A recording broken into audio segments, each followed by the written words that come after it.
O chasidismu v Čechách po Rebu Šmelkem toho moc nevíme. Dnes je tu samozřejmě Pražské centrum Chabad, chasidská synagoga a různé aktivity a hodiny vedené Pražským centrem Chabad.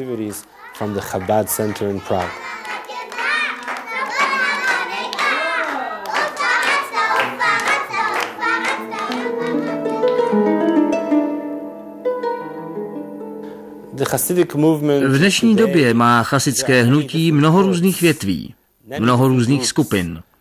Například Chabad Lubavič, Belz, Gur a každá skupina má své tradice, své rabíny, svá díla. Ale díla průkopníků chasidismu, prvních rabínů, jako byl Reb Šmelke, jako byl jeho bratr Pinchas, jako byl Elimelech, ta jsou akceptována všemi skupinami chasidů. Jejich díla studují všichni. Nejsou speciálně určena pro jednu nebo druhou skupinu.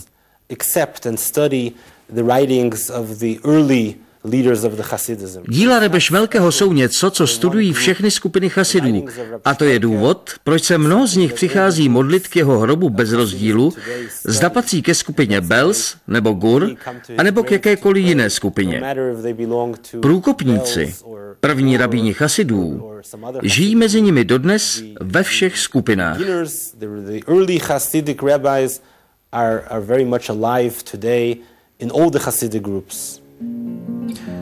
Svatý Rebbe Reb Šmelke před smrtí utěšoval své nejbližší.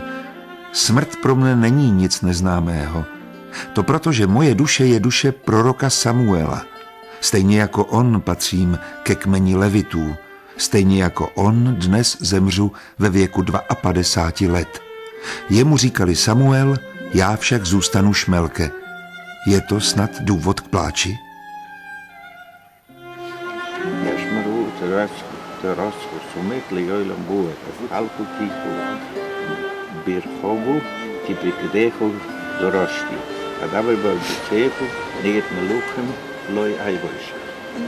Vi es tashaja mitsesehu asheru hafti, vi es kapiel mitsesehu asheru hafti, sihu, alai, kuni ruki,